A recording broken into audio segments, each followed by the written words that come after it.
Dipaksa menikah kontrak dengan pria berusia 50 tahun, pemilik showroom mobil mewah di luar negeri. Semua ini aku lakukan demi mensejahterakan hidup keluargaku. Sebelum masuk ke ceritanya, jangan lupa absen dulu bunda-bunda semua dari daerah mana saja, agar kita makin akrab. Dan bagi bunda yang belum subscriber, jangan lupa untuk klik tombol subscriber agar tidak ketinggalan kisah menarik selanjutnya.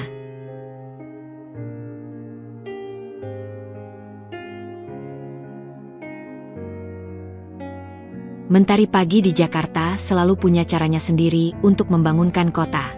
Bukan dengan lembut, tapi dengan sengatan terik yang langsung menembus celah-celah jendela. Namun, di rumah kami, di ujung gang sempit yang selalu ramai dengan suara pedagang kaki lima dan tawa anak-anak, pagi selalu dimulai dengan aroma masakan ibu. Aroma tumis kangkung dan telur dadar selalu berhasil menarikku dari alam mimpi, bahkan sebelum alarm ponselku berbunyi. Namaku Amelia. Dan di usiaku yang baru menginjak 23 tahun, hidup terasa seperti kanvas yang baru saja mulai diwarnai. Aku adalah anak sulung dari 3 bersaudara. Adikku, Dina, 5 tahun di bawahku, masih duduk di bangku SMP, sementara si bungsu, Reza, baru kelas 3 SD. Mereka adalah duniaku, alasan mengapa setiap hari aku bangun dengan semangat, meski harus berjuang dengan panasnya angkutan umum menuju kantor. Ayahku, Pak Budi, adalah sosok pekerja keras yang menjadi tulang punggung keluarga. Beliau memiliki toko elektronik sederhana yang sudah berdiri puluhan tahun di pasar lokal. Toko itu adalah denyut nadi keuangan kami, tempat ayah menghabiskan sebagian besar waktunya, merangkai kabel, memperbaiki televisi, dan melayani pembeli dengan senyum tulus. Dari toko itulah kami bisa makan 3 kali sehari, menyekolahkan adik-adik, bahkan menabung sedikit demi sedikit untuk masa depan. Ibuku, Bu Ani, adalah jantung keluarga kami. Wanita lembut dengan senyum menenangkan yang selalu siap sedia meredakan setiap badai kecil di rumah. Beliau tidak bekerja di luar rumah, namun perannya sebagai manajer keuangan dan koki pribadi kami tak tergantikan. Tangan dinginnya mampu mengubah bahan makanan sederhana menjadi hidangan lezat yang selalu dinantikan. Ibuku juga sosok yang paling mengerti aku. Tatapan matanya saja cukup untuk membaca kegelisahan yang kusembunyikan. Aku sendiri bekerja sebagai staf administrasi di sebuah perusahaan ekspor-impor kecil di bilangan Jakarta Barat. Gajiku memang tidak seberapa, tapi cukup untuk membantu sedikit pengeluaran rumah tangga dan sesekali membelikan adik-adikku jajan atau buku baru. Impian terbesarku saat itu sangat sederhana. Melihat adik-adikku bisa mengenyam pendidikan tinggi dan ayah ibu bisa menikmati hari tua tanpa beban. Aku sering membayangkan masa depan di mana kami semua bisa makan di restoran bagus tanpa harus menghitung-hitung. Atau mungkin liburan ke Bali, impian yang terasa begitu mewah di tengah realitas kami. Setiap sore sepulang kerja, aku selalu menyempatkan diri membantu ayah di toko, sekadar menyapu atau menata barang. Suara denting uang di laci kasir dan celotehan pelanggan yang puas selalu menjadi musik favoritku. Itu adalah suara kehidupan yang stabil, suara harapan.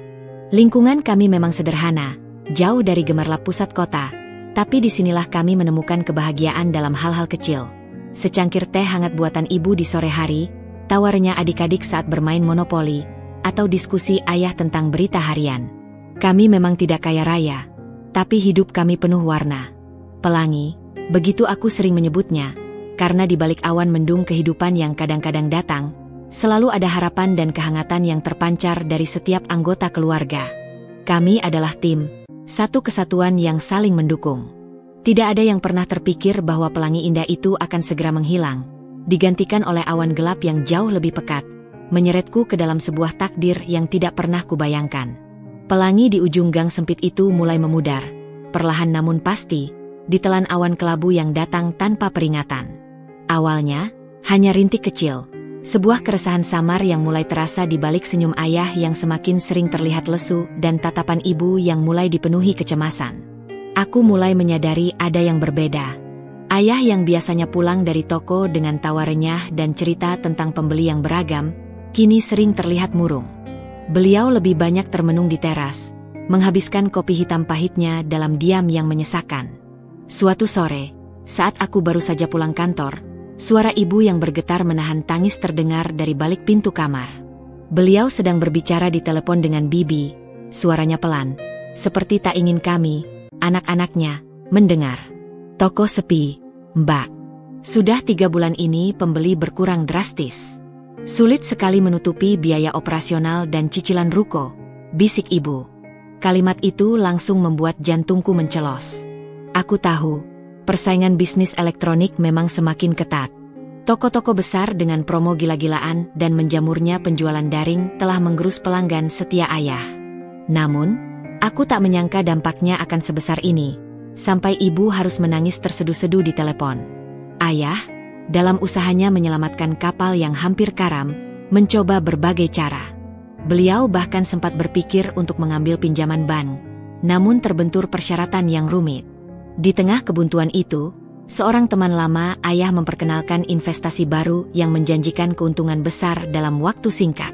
Konon, ini adalah investasi di bidang cryptocurrency yang sedang naik daun, atau semacam skema bisnis berlapis yang terlihat menggiurkan. Awalnya, kami semua antusias mendengar cerita ayah yang pulang dengan mata berbinar, menceritakan peluang-peluang emas yang bisa melipat gandakan modal dalam hitungan bulan. Beliau menunjukkan grafik-grafik indah dan testimoni orang-orang yang konon sudah berhasil kaya raya dari investasi ini. Dengan sedikit keraguan, namun didorong oleh harapan besar untuk keluar dari kesulitan, kami menguras semua tabungan keluarga yang tak seberapa. Jumlahnya memang tak banyak, hanya cukup untuk pendidikan setahun adik-adik dan cadangan darurat.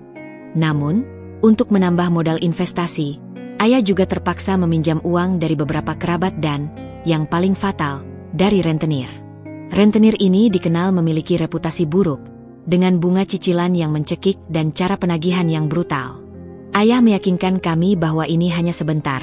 Begitu uang investasi cair, semua utang akan lunas dan kami bisa memulai hidup baru yang lebih baik. Ayah sangat optimis, terlalu optimis, bahwa ini akan menjadi titik balik keluarga kami. Tapi harapan itu hanya fatamorgana yang kejam. Investasi yang ayah ikuti ternyata bodong. Skema itu adalah penipuan yang rapi, dirancang untuk menarik uang sebanyak mungkin dari orang-orang putus asa seperti ayah. Semua uang kami, termasuk tabungan dan pinjaman dari kerabat, ludes tak bersisa dalam hitungan minggu. Yang lebih parah, utang pada rentenir itu tidak bisa ditunda. Bunga cicilannya terus berlipat ganda setiap hari, seperti monster yang tumbuh semakin besar, siap menelan kami hidup-hidup. Kami baru menyadari betapa parahnya situasi ini ketika orang-orang berbadan tegap dengan tato di lengan mulai berdatangan ke rumah. Mereka tidak datang dengan sopan.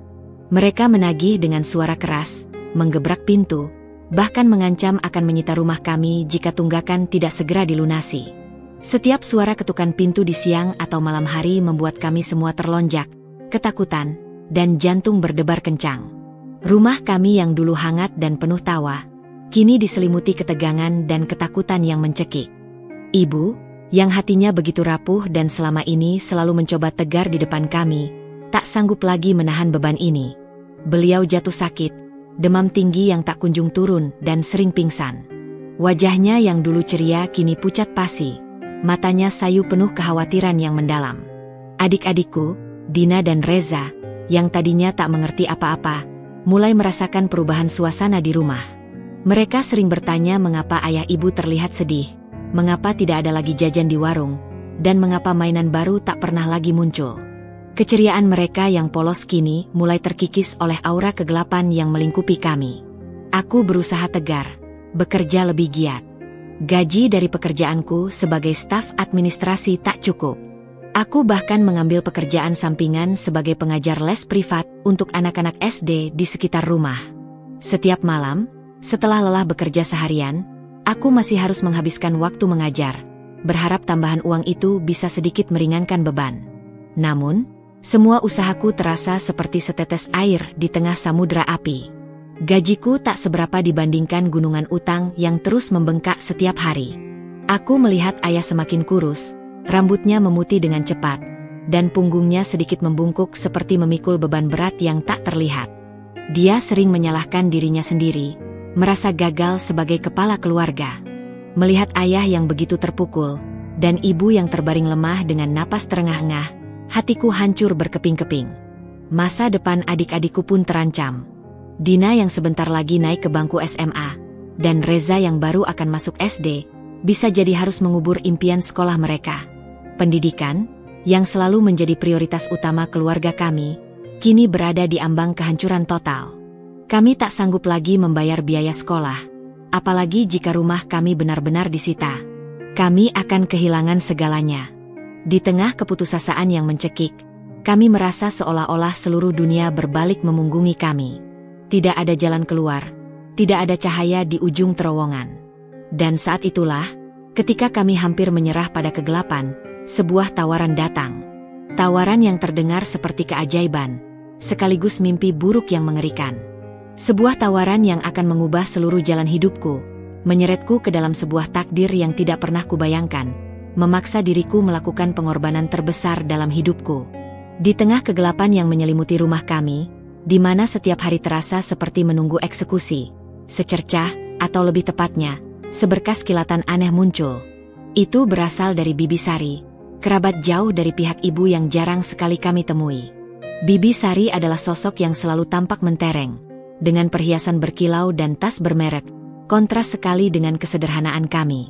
Beliau adalah seorang wanita dengan koneksi yang luas, khususnya di lingkaran ekspatriat dan pengusaha kaya, sering menjadi semacam mak comblang atau perantara bisnis bagi mereka. Kami mengenalnya sebagai sosok yang licin, selalu mencari celah keuntungan, tapi tak pernah menyangka bahwa beliau akan menjadi pintu bagi kami keluar dari neraka, atau masuk ke neraka yang berbeda. Pagi itu, Bibi Sari datang ke rumah kami, tidak seperti biasanya. Wajahnya tidak lagi tersenyum sinis atau penuh gengsi, melainkan menunjukkan raut serius dan sedikit iba yang jarang sekali kami lihat darinya. Beliau melihat kondisi ibu yang terbaring lemah di kamarnya, melihat ayah yang duduk termangu di sofa dengan bahu merosot, dan melihat tumpukan surat peringatan dari rentenir yang tergeletak mencolok di meja tamu. Setelah menghela napas panjang, Bibi Sari mulai berbicara, suaranya surprisingly lembut, seolah ikut merasakan beban yang kami pikul. "Ani, Budi, saya tahu kalian sedang kesulitan besar," ucapnya, melirik ayah dan ibu bergantian. "Saya ada jalan keluar. Tapi ini bukan jalan keluar biasa. Ini butuh pengorbanan besar, terutama dari Amelia." Jantungku langsung berdebar tak karuan mendengar namaku disebut. Seluruh perhatianku tertuju padanya. Aku menatap Bibi Sari dengan campuran rasa curiga, putus asa, dan secercah harapan tipis yang kucoba bunuh sedini mungkin. Pengorbanan apa lagi yang harus kami lakukan? Bukankah kami sudah mengorbankan segalanya? Bibi Sari kemudian menjelaskan dengan perlahan, seolah menata setiap kata agar dampaknya tidak terlalu mengejutkan. Beliau punya klien penting, seorang pengusaha kaya raya asal Inggris bernama Tuan Edward Harrington. Pria berusia 50 tahun, seorang duda tanpa anak, pemilik jaringan showroom mobil mewah terbesar di London. Konon, ia sedang mencari seorang istri. Namun, ini bukan pernikahan cinta atau romansa. Ini adalah pernikahan kontrak.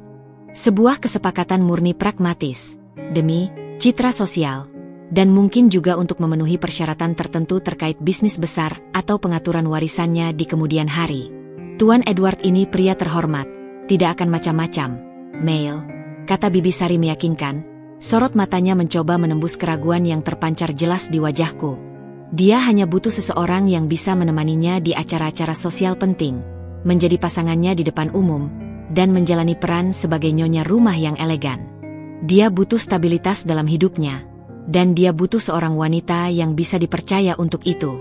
Dan sebagai imbalannya, dia bersedia melunasi seluruh utang kalian yang menumpuk itu, membeli kembali ruko ayahmu yang sudah digadaikan, menjamin biaya hidup serta pendidikan adik-adikmu sampai mereka lulus kuliah, bahkan memberikan modal usaha yang cukup besar untuk ayah dan ibu agar bisa memulai kembali dari awal. Tawaran itu bagaikan petir di siang bolong, sekaligus seperti setetes air di gurun pasir yang kering kerontang. Melunasi seluruh utang? Ini bukan hanya tentang ratusan ribu, tapi puluhan, bahkan ratusan juta rupiah. Membeli kembali ruko ayah? Menjamin pendidikan adik-adik sampai kuliah? Itu adalah impian yang tak pernah berani kuucapkan keras-keras. Sebuah kemewahan yang kami pikir takkan pernah kami raih lagi. Tapi harganya adalah diriku, kebebasanku, masa depanku. Menikah kontrak. Suaraku tercekat. Serak. Aku merasa sesak. Dengan pria yang 27 tahun lebih tua dariku? Di luar negeri?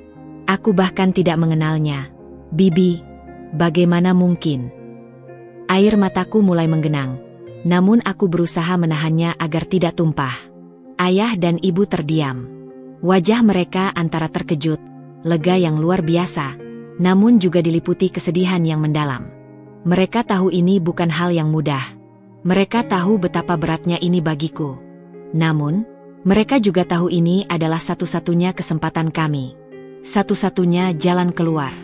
Utusan rentenir bahkan sudah datang lagi pagi tadi, mengancam akan membongkar paksa rumah jika dalam seminggu utang tidak dilunasi.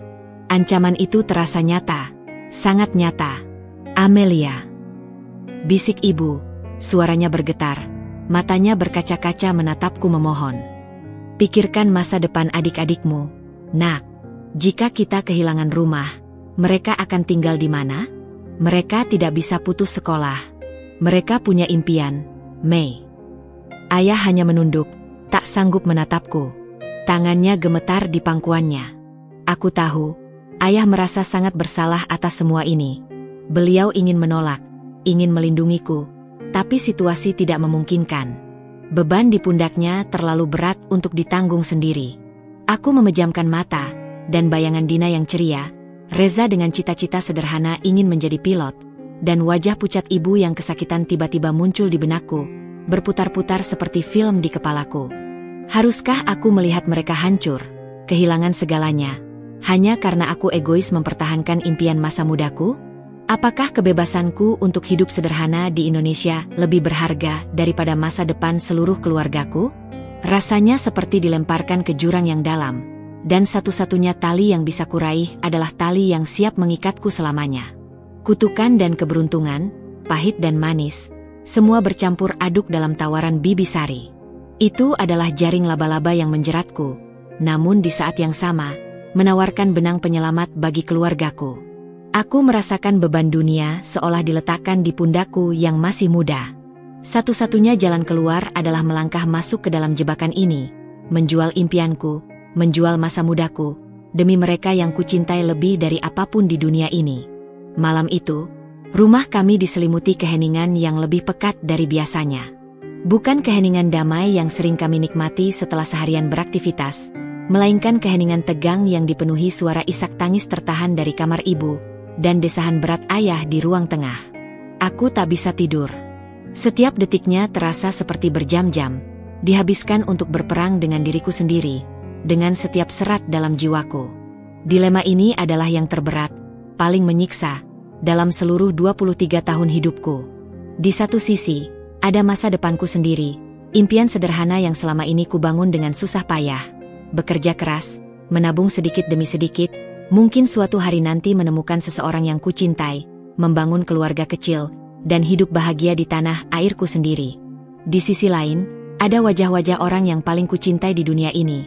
Ibu yang terbaring sakit-sakitan, tubuhnya semakin kurus kering karena beban pikiran yang tak tertanggulangi. Ayah yang hancur, pundaknya merosot, matanya kosong karena merasa gagal sebagai kepala keluarga. Serta Dina dan Reza yang polos, dengan impian-impian kecil yang bisa hancur kapan saja, terenggut dari tangan mereka yang belum mengerti kerasnya hidup. Pukul 3 pagi, dengan kegelisahan yang memuncak, aku memutuskan untuk bangun. Aku berjalan perlahan ke dapur, mengambil segelas air dingin, dan duduk di meja makan yang gelap, hanya ditemani cahaya remang-remang dari lampu jalan di luar. Pikiranku berputar tak karuan, seperti badai yang tak kunjung reda. Tawaran Bibi Sari, yang awalnya terasa begitu menjijikkan, kotor, dan tak masuk akal, kini mulai tampak seperti satu-satunya perahu di tengah badai samudra yang akan menenggelamkan kami. Apa artinya impian pribadiku jika keluargaku harus tenggelam dalam lautan utang dan kesengsaraan? Apa gunanya kebebasan jika aku harus melihat mereka menderita, kelaparan, dan kehilangan tempat tinggal? Aku teringat saat Reza, dengan mata berbinar polos, merengek meminta dibelikan mainan mobil-mobilan kecil yang harganya tak seberapa, namun kami tak mampu membelinya saat itu. Aku teringat bagaimana Dina bersemangat menceritakan tentang sekolah impiannya yang akan membawanya ke universitas terkemuka. Dan aku teringat setiap nasihat ayah yang selalu berkata, pendidikan itu investasi paling berharga. Nak, jangan sampai putus sekolah, apapun yang terjadi. Bagaimana jika impian-impian kecil dan besar itu musnah, remuk berkeping-keping, hanya karena aku menolak sebuah pengorbanan yang begitu besar namun menjanjikan?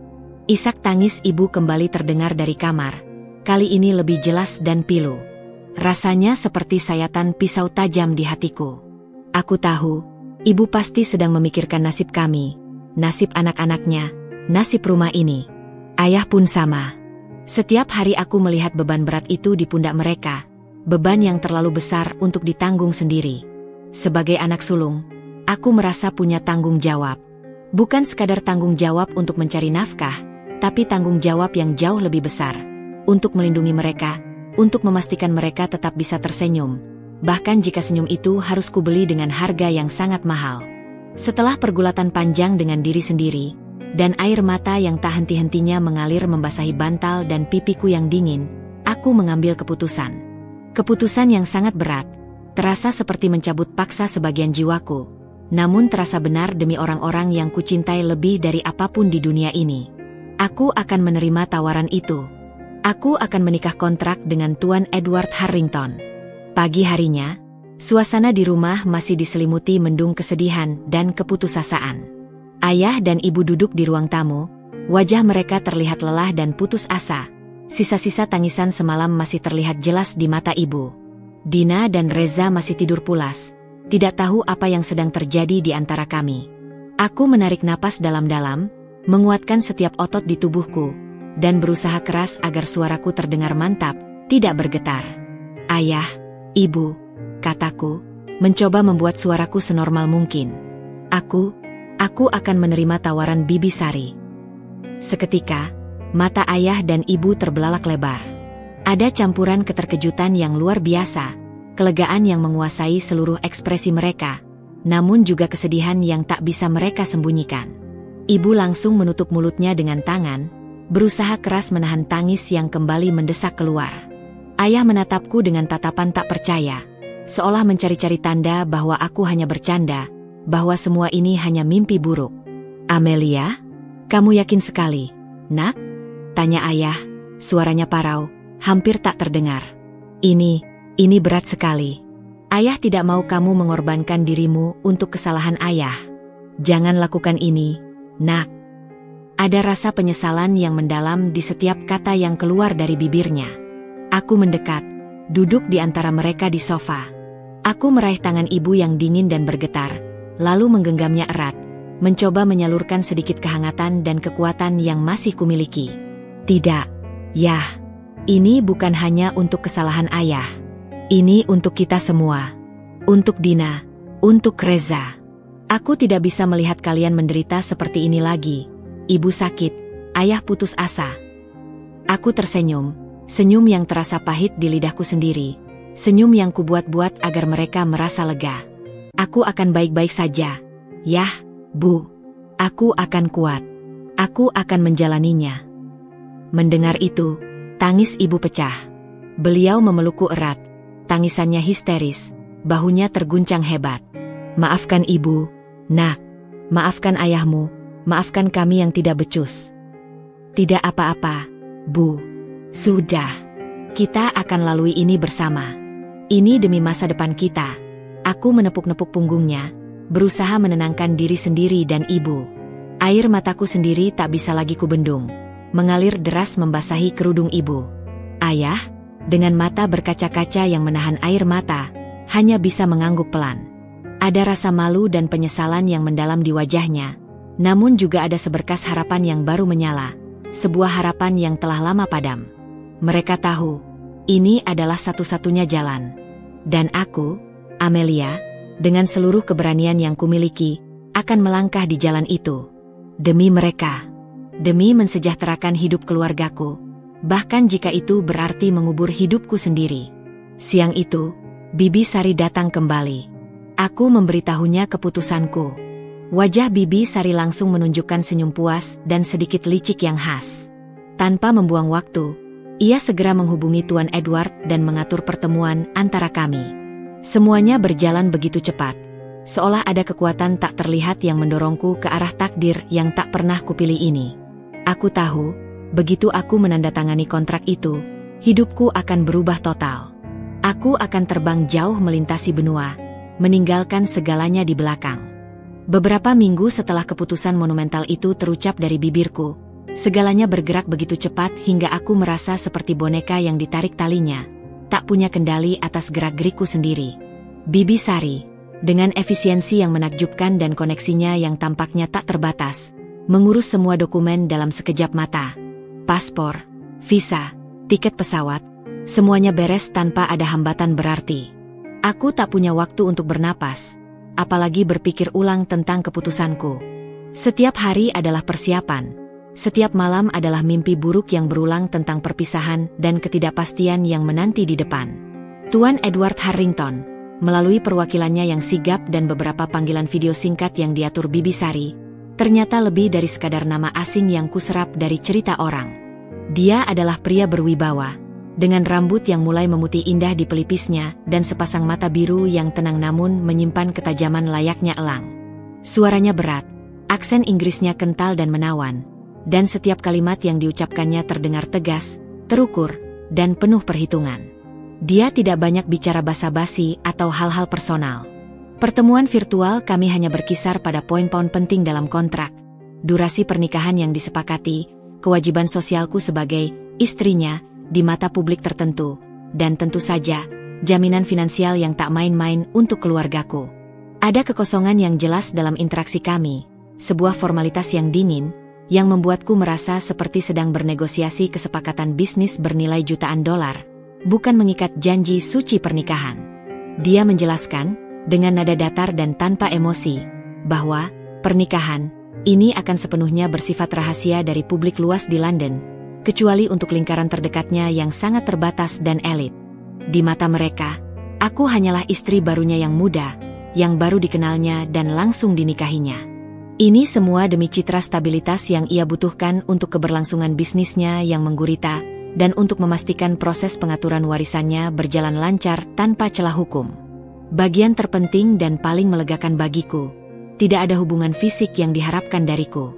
Kontrak ini murni kesepakatan sosial, legalitas, dan finansial. Mendengar penjelasan itu, sedikit beban terangkat dari dadaku yang selama ini terimpit ketakutan, namun segera digantikan oleh rasa hampa yang lebih besar. Aku adalah properti, sebuah aset, sebuah perjanjian, bukan seorang pasangan hidup. Hari keberangkatan pun tiba, lebih cepat dari yang kubayangkan. Pagi itu, Bandara Soekarno-Hatta terasa seperti gerbang menuju dimensi lain. Sebuah titik tanpa kembali. Langit mendung seolah ikut merasakan kesedihan yang tak terucapkan yang membelenggu hatiku. Ibu memelukku erat, isak tangisnya tak terbendung, membasahi bahuku. Jaga dirimu baik-baik, nak. Jangan lupakan kami. Jangan lupakan jalan pulang, bisiknya di telingaku. Suaranya tercekat dan bergetar. Ayah, dengan mata merah dan tatapan yang penuh penyesalan mendalam, hanya bisa menepuk pundakku kuat-kuat. Ada banyak kata yang tak terucap di antara kami, janji untuk tegar, janji untuk tetap saling mengingat, dan janji untuk kembali suatu hari nanti. Kakak akan kembali, kan? Tanya Dina, matanya berkaca-kaca, memelukku erat seolah tak ingin melepaskan, mencengkeram erat bajuku. Reza, si bungsu, tampak bingung namun ikut merasakan aura kesedihan yang menyelubungi kami. Ia menarik-narik ujung bajuku, wajahnya cemberut. Kakak jangan lama-lama, ya. Nanti siapa yang temanin Reza main mobil-mobilan kalau tidak ada kakak? Mendengar pertanyaan polos Reza, hatiku remuk menjadi serpihan. Aku memeluk mereka berdua, adik-adikku yang tak berdosa, berusaha menyembunyikan getaran di suaraku dan air mata yang sudah mengancam akan tumpah. Kakak pasti kembali, nak. Kakak sayang kalian. Kalian harus belajar yang pintar, ya. Supaya bisa jadi kebanggaan ayah ibu. Lambaian tangan mereka adalah pemandangan terakhir yang kulihat dari tanah airku, Indonesia. Setelah itu, aku hanya melihat jendela pesawat yang perlahan meninggalkan awan-awan di bawah, meninggalkan semua kenangan dan impian lamaku. Selama penerbangan panjang yang melelahkan menuju London, aku tak bisa tidur. Pikiranku berkecamuk, berputar-putar tanpa henti. Aku tahu apa yang sudah kulakukan. Aku telah menukar kebebasanku, masa mudaku yang berharga, impianku yang sederhana, dengan masa depan keluargaku. Sebuah barter yang terasa sangat tidak adil. Apakah ini sepadan? Bisakah aku bertahan di dunia asing yang akan segera kujalani? Dunia yang begitu kontras dengan kehidupanku sebelumnya? 18 jam kemudian, dengan tubuh lelah dan hati yang masih memberat, aku mendarat di Heathrow Airport, London. Udara dingin dan langit kelabu yang pekat langsung menyambutku, seolah mencerminkan perasaanku. Aku melihat keluar jendela taksi mewah yang menjemputku. Gedung-gedung tinggi dengan arsitektur klasik, jalanan yang rapi, dan lalu lintas yang teratur dengan mobil-mobil mewah berderet rapi. Semuanya terasa begitu berbeda, begitu asing, dari hiruk-pikuk Jakarta yang selalu kurindukan. Taksi itu melaju melewati area perkotaan, memasuki kawasan yang lebih hijau dan tenang. Akhirnya, kami tiba di sebuah gerbang besi tempa yang megah, yang membuka otomatis, menampakkan jalan setapak berkerikil yang diapit pepohonan rindang. Di ujungnya, berdiri sebuah mansion klasik bergaya Victoria yang gagah dan megah, bersemayam di tengah taman luas yang terawat sempurna. Itu adalah rumah Tuan Edward Harrington. Dan mulai sekarang, entah sampai kapan, itu juga akan menjadi rumahku. Seorang wanita parubaya dengan seragam rapi dan wajah tenang, kepala pelayan bernama Mrs. Davis, menyambutku di pintu utama yang besar. Tatapannya ramah namun sangat profesional, tanpa ekspresi berlebihan.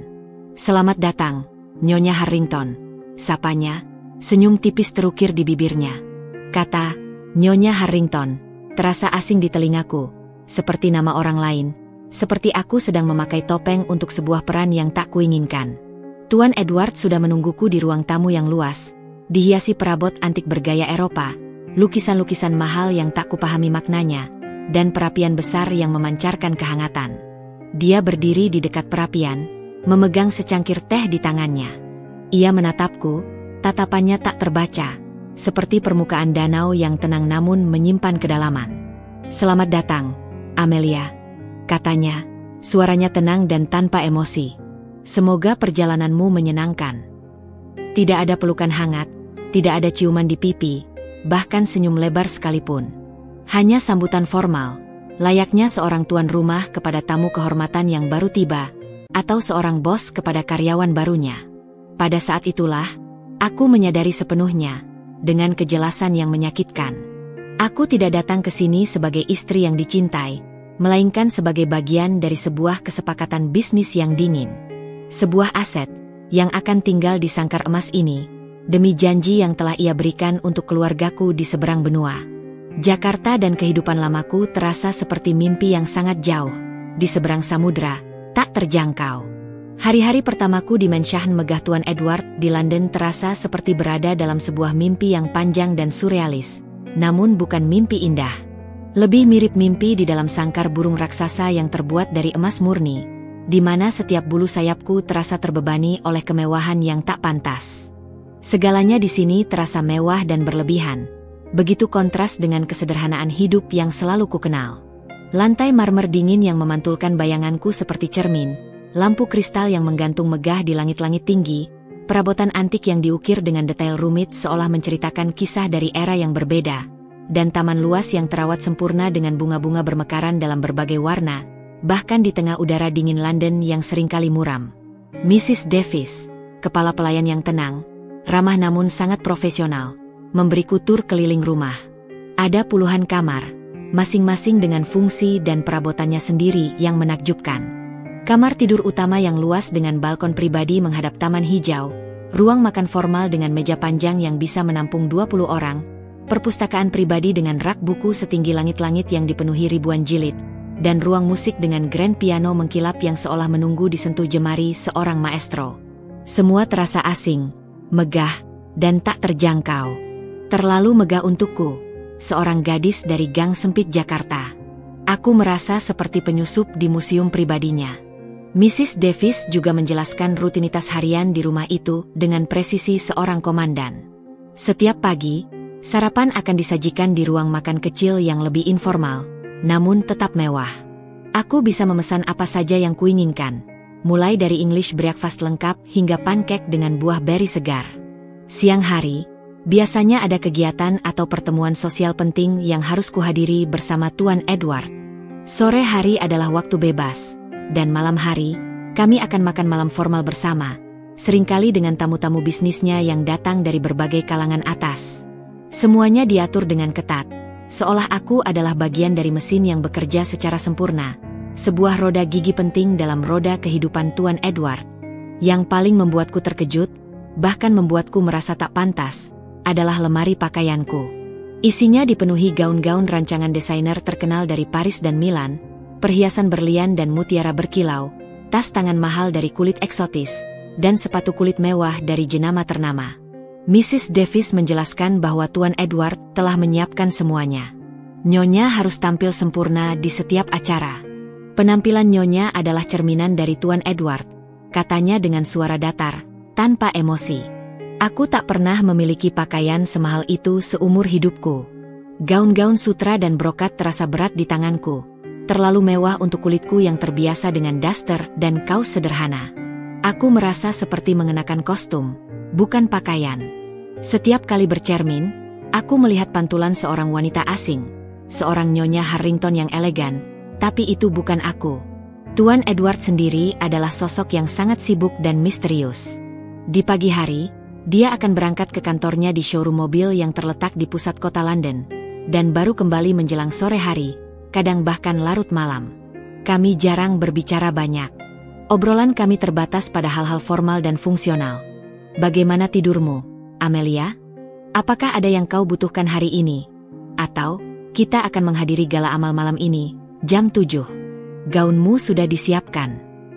Dia selalu sopan, selalu tenang, dan selalu menjaga jarak fisik maupun emosional. Tidak ada sentuhan yang tak perlu, tidak ada tatapan yang terlalu lama atau personal. Dia memperlakukanku seperti seorang kolega bisnis penting, atau seorang tamu terhormat, bukan seorang istri yang seharusnya memiliki ikatan emosional. Hubungan kami benar-benar sesuai dengan kontrak yang telah kubaca, formal dan transaksional. Dia memberikan jaminan finansial yang luar biasa untuk keluargaku di Indonesia. Setiap minggu, laporan bank dengan angka-angka fantastis dikirimkan ke emailku, menunjukkan bahwa cicilan utang ayah telah lunas sepenuhnya, ruko telah dibeli kembali atas nama ayah dan ibu, dan rekening pendidikan adik-adikku terus terisi dengan jumlah yang lebih dari cukup. Setiap kali melihat angka-angka itu, hatiku terhibur sejenak. Inilah alasanku berada di sini. Inilah harga yang kubayar. Dan rasanya, harga itu memang pantas demi senyum lega di wajah orang tuaku. Namun, di balik semua kemewahan yang membutakan mata itu, ada kehampaan yang menusuk dan kesepian yang mendalam. Aku bisa makan makanan terbaik yang dimasak koki pribadi, memakai pakaian termahal yang takkan pernah kubayangkan, tidur di kasur empuk dengan spray sutra, dan memiliki pelayan yang siap sedia memenuhi segala kebutuhanku. Tapi aku merindukan suara bising gang rumahku di Jakarta, aroma masakan ibu yang sederhana namun penuh cinta, tawarnya adik-adikku saat mereka bermain, dan candaan ayah di toko yang selalu menenangkan hati. Aku merindukan kebebasan untuk memilih apa yang kumakan, apa yang kupakai, dan kemana aku ingin pergi tanpa harus mempertimbangkan citra atau kewajiban. Di sini, setiap langkahku terasa diatur, setiap senyumku terasa palsu, dan setiap kata yang kuucapkan harus dipikirkan matang-matang agar sesuai dengan peran Nyonya Harrington. Aku sering menghabiskan sore hari di kamar, menatap keluar jendela besar yang menampilkan pemandangan taman luas dan pepohonan rimbun, bukan kepadatan kota Jakarta yang akrab bagiku, dengan motor yang berseliweran dan suara penjual bakso. Aku mencoba menelepon keluargaku sesering mungkin, menceritakan hal-hal baik saja, meyakinkan mereka bahwa aku baik-baik saja dan bahagia. Aku berbohong. Aku berbohong demi kebahagiaan mereka, demi menjaga hati mereka. Setiap kali mendengar suara ceria Dina atau tawar yang Reza, atau suara ayah dan ibu yang kini terdengar lebih lega dan penuh syukur, hatiku terasa lega sekaligus perih. Lega karena pengorbananku berhasil menyelamatkan mereka, perih karena mereka tidak tahu betapa sepinya aku di tengah kemewahan ini, betapa aku merasa seperti kehilangan diriku sendiri. London adalah kota yang indah, penuh sejarah dan budaya, tapi aku merasa seperti seorang asing yang tidak punya tempat. Aku adalah Nyonya Harrington, sebuah gelar yang terasa begitu berat dan tidak pas di pundakku, seperti jubah yang terlalu besar. Aku adalah pengorbanan yang berjalan, sebuah simbol dari kesepakatan. Aku adalah Amelia, yang terperangkap dalam sangkar emas, jauh dari pelangi sederhana yang pernah menghiasi hidupku, dan tak tahu sampai kapan aku harus menjalani peran ini. Beberapa minggu berlalu sejak kedatangan Amelia di London, dan ia mulai terbiasa, atau setidaknya berpura-pura terbiasa, dengan rutinitas harian di mansion mewah Tuan Edward. Pagi diisi dengan sarapan formal yang nyaris tanpa suara, siang dengan beberapa pelatihan, etiket dan tata krama yang diberikan oleh Mrs. Davis, mulai dari cara berbicara dengan intonasi yang tepat, cara memegang garpu untuk hidangan tertentu, cara berjalan anggun di antara kerumunan, hingga cara menyuguhkan senyum yang meyakinkan tanpa terlihat tegang. Mrs. Davis adalah pengajar yang sabar namun tanpa kompromi, memastikan setiap gerakan dan ucapan Amelia sesuai dengan standar Nyonya Harrington. Sore hari adalah waktu yang paling berat, di mana ia hanya berdiam diri di kamarnya yang luas, menatap keluar jendela, merasa seperti terasing dari dunianya sendiri. Malam hari adalah panggung sandiwara, di mana ia harus tampil sempurna sebagai Nyonya Harrington di acara-acara sosial penting. Di setiap acara sosial yang mereka hadiri, mulai dari jamuan makan malam eksklusif, acara penggalangan dana amal, hingga pembukaan showroom mobil baru, Amelia harus memakai gaun-gaun rancangan desainer yang terasa berat dan kaku di tubuhnya. Ia harus tersenyum pada wajah-wajah asing yang memandangnya dengan rasa ingin tahu yang tak terselubung, dan kadang-kadang, kecemburuan yang samar. Ia mendengar bisik-bisik tentang dirinya. Oh, ini istri barunya Edward? Masih sangat muda, ya? Atau, dia dari Asia, ya? Cantik, tapi terlihat begitu pemalu dan pendiam. Amelia hanya bisa membalas bisikan itu dengan senyum palsu dan anggukan kepala yang sudah terlatih. Hatinya berteriak ingin melarikan diri dari sorot mata dan penilaian itu. Tuan Edward selalu ada di sampingnya, memegang lengannya dengan sopan saat mereka berinteraksi dengan para tamu. Dia adalah tuan rumah yang sempurna, memperkenalkan Amelia dengan bangga namun tetap menjaga jarak emosional yang selalu ada di antara mereka, seolah ada dinding tak kasat mata. Amelia mengamati Tuan Edward. Pria itu tampak selalu tenang, berwibawa, dan sangat dihormati di lingkaran sosialnya. Ia melihat bagaimana Tuan Edward berbicara dengan fasih tentang bisnis mobilnya yang terus berkembang, tentang seni klasik yang ia koleksi, dan tentang perkembangan politik global. Kadang-kadang, ia menangkap Tuan Edward meliriknya, tatapan yang sulit diartikan. Bukan tatapan penuh gairah seorang suami pada istrinya, melainkan tatapan seorang pelindung, atau mungkin seorang pengamat yang ingin tahu, mencoba membaca ekspresi di balik senyum palsu Amelia. Di tengah semua kepura-puraan yang melelahkan ini, konflik batin Amelia semakin memuncak dan menggerogoti jiwanya. Kesepian adalah teman setianya, mendampingi setiap langkahnya di mansion yang megah ini. Rumah besar dengan puluhan kamar, dengan segala kemewahannya, terasa dingin, luas, dan kosong. Ia merindukan suara bising dan kehangatan gang rumahnya di Jakarta, obrolan ringan yang tak perlu diatur atau dipikirkan, dan pelukan tulus dari ayah dan ibu yang selalu memberinya kekuatan. Ia merasa terputus dari akar budayanya, dari jati dirinya sebagai Amelia yang sederhana dari Jakarta, yang dulu punya impian sendiri. Ia adalah Nyonya Harrington di mata dunia ini, sebuah boneka yang cantik dan patuh, tapi Amelia yang sebenarnya merasa terkunci di suatu tempat di dalam dirinya, tersembunyi jauh di balik lapisan topeng itu.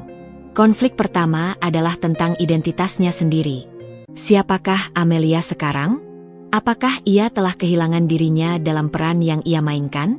Setiap gaun mahal yang ia kenakan, setiap perhiasan berkilau yang melingkari lehernya, setiap senyum paksa yang ia lemparkan, terasa seperti lapisan topeng yang semakin tebal, mengubur Amelia yang asli. Ia mulai ragu apakah ia masih bisa mengenali dirinya sendiri jika topeng itu dilepaskan. Apakah ada lagi Amelia yang bisa ia temukan di bawah semua kepura-puraan ini? Konflik kedua muncul dari perasaan bersalah yang tak henti-hentinya. Ia sering menelepon keluarganya di Jakarta, menceritakan hal-hal indah tentang London, tentang bagaimana hidupnya baik-baik saja dan nyaman, bahwa ia sangat bahagia. Ia bahkan mengirimi mereka hadiah-hadiah mahal yang ia beli dari uang saku yang sangat besar yang diberikan Tuan Edward. Ia mendengar kebahagiaan dan kelegaan dalam suara ayah dan ibu, mendengar tawa riang Dina dan Reza, dan itu menghangatkan hatinya sejenak. Namun, rasa bersalah karena telah berbohong terus menggerogoti batinnya. Ia merasa seperti pengkhianat, menyembunyikan sisi gelap pengorbanannya dari orang-orang yang paling ia cintai. Mereka bahagia karena ia menderita, dan pikiran itu sangat menyakitkan, menjadikannya sebuah beban yang sulit dipikul sendirian. Suatu sore, saat Tuan Edward sedang di kantornya yang jauh, Amelia memberanikan diri masuk ke perpustakaan pribadi Tuan Edward. Ribuan buku berjajar rapi di rak-rak setinggi langit-langit, memenuhi ruangan dengan aroma kertas tua dan kebijaksanaan. Matanya tertuju pada sebuah foto lama yang terselip di antara buku-buku tebal tentang sejarah seni. Itu adalah foto Tuan Edward muda, mungkin sekitar usia 30-an, tersenyum lebar dengan kerutan di sudut matanya, bersama seorang wanita cantik berambut keemasan yang tampak sebaya dengannya. Wanita itu memegang tangannya, menatap Tuan Edward dengan tatapan penuh cinta yang tak diragukan. Mereka terlihat begitu bahagia, begitu serasi. Di bawah foto itu, ada tulisan tangan yang samar dengan tinta yang mulai memudar. Eleanor, my love. Forever and always. 1998. Melihat foto itu, pertanyaan baru muncul di benak Amelia, menambah lapisan konflik dan misteri di hatinya. Siapakah Eleanor? Apakah dia mendiang istri Tuan Edward? Mengapa Tuan Edward, pria yang tampak begitu berkecukupan, berwibawa, dan sukses, memilih jalan pernikahan kontrak seperti ini setelah kehilangan cinta sejati? Apakah ada alasan yang lebih dalam dan rumit dari sekadar citra sosial atau pengaturan warisan yang ia sebutkan? Atau apakah ia hanya seorang pria yang kesepian, mencari pendamping tanpa ikatan emosional yang rumit setelah kehilangan cinta sejatinya, sehingga aku hanyalah sebuah pengisi kekosongan? Bayangan wanita di foto itu, Eleanor, kini mulai menghantui pikiran Amelia. Ia mulai bertanya-tanya lebih dalam tentang masa lalu Tuan Edward, tentang kehidupannya sebelum Amelia masuk dan mengganggu ketenangannya. Apakah ia hanya pengganti, sebuah solusi pragmatis, untuk kekosongan yang ditinggalkan Eleanor? Rasa ingin tahu ini, bercampur dengan kesendirian dan kegelisahan batinnya, mulai mengusik Amelia, membuat keberadaannya di Mansion itu terasa semakin kompleks dan penuh teka-teki. Ia merasa seperti pion dalam permainan catur yang tak ia pahami sepenuhnya. Namun kini sedikit demi sedikit, ia mulai ingin tahu lebih banyak tentang pemain di seberang sana, tentang rahasia yang mungkin disembunyikan di balik ketenangan Tuan Edward. Foto Eleanor, dengan senyumnya yang memudar dimakan waktu, terus menghantui pikiran Amelia. Wajah cantik itu, yang memancarkan kebahagiaan sejati di samping Tuan Edward yang jauh lebih muda dan riang, menjadi sebuah teka-teki. Rasa ingin tahu itu ibarat duri kecil yang menusuk di hatiku, membuatku tidak tenang. Aku tidak bisa lagi hanya diam menjadi Nyonya Harrington, yang patuh, tanpa berusaha memahami lebih dalam siapa pria yang kini menjadi suamiku, setidaknya di mata dunia ini. Ada sesuatu yang lebih dari sekadar kontrak, sesuatu yang terasa begitu pribadi yang Edward sembunyikan. Keesokan harinya, saat Tuan Edward sibuk dengan urusan bisnisnya yang padat di pusat kota London, Amelia mencari cara untuk mendapatkan informasi. Aku tahu Mrs. Davis, kepala pelayan yang setia itu, adalah sumber informasi terbaik. Wanita parubaya itu selalu terlihat tahu segalanya tentang Mansion ini dan orang-orang di dalamnya, menyimpan setiap detail kehidupan di sini dalam memorinya yang rapi dan tertata. Dia adalah jantung dari rumah ini. Amelia memutuskan untuk menunggu waktu yang tepat, tidak terburu-buru. Sore itu, saat Mrs. Davis sedang menata bunga lili putih yang elegan di vas kristal di ruang tamu, Amelia mendekat dengan senyum tipis dan suara yang selembut mungkin. Mrs. Davis, sapaku pelan, taman ini sangat indah, ya? Apalagi bunga-bunga ini. Dan rumah ini, saya jadi membayangkan bagaimana dulunya rumah ini saat Nyonya Edward yang sebelumnya masih ada. Aku mencoba memancing, melempar umpan, berharap Mrs. Davis terpancing untuk bercerita lebih banyak. Mrs. Davis tersenyum kecil, senyum yang mencapai matanya dan membuatnya tampak lebih hangat. Nyonya suka bunga-bunga ini? Tuan Edward sangat menyukai mawar putih. Mendiang Nyonya Eleanor dulu yang memilih jenis-jenis bunga di taman ini. Beliau menghabiskan banyak waktu di sana.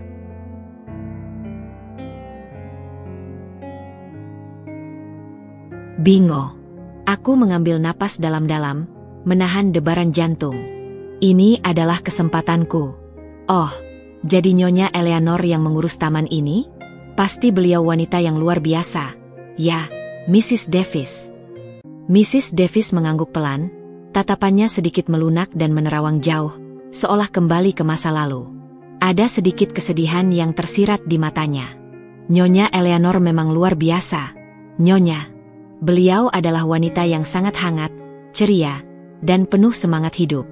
Selalu ada tawa dan musik di rumah ini saat beliau masih ada.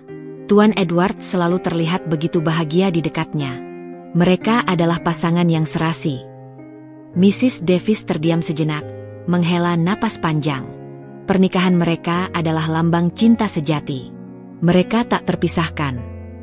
Apa yang terjadi padanya, Mrs. Davis?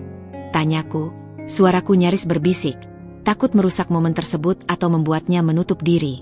Mrs. Davis menghela napas panjang lagi. Kali ini terdengar lebih berat. Nyonya Eleanor meninggal 5 tahun lalu, Nyonya. Karena sakit. Penyakit langka yang menyerang sistem saraf. Penyakit itu menyerang perlahan, tapi pasti. Tuan Edward sudah berusaha keras mencari pengobatan terbaik di seluruh dunia, membawa Nyonya Eleanor ke berbagai dokter spesialis, tapi takdir berkata lain. Beliau meninggal di rumah ini, di kamarnya. Mrs. Davis mengusap matanya yang sedikit basah. Tuan Edward sangat terpukul. Beliau mencintai Nyonya Eleanor lebih dari segalanya. Setelah kepergian Nyonya Eleanor, Tuan Edward menjadi sangat tertutup. Beliau kehilangan semangat hidupnya. Rumah ini terasa begitu kosong dan sunyi. Bahkan bisnisnya pun sempat terpuruk. Beliau nyaris tidak mau lagi masuk kantor. Aku mendengarkan setiap kata dengan saksama, seolah mengukir setiap detail dalam benakku. Hatiku mencelos. Rasa kasihan yang mendalam menyeruak.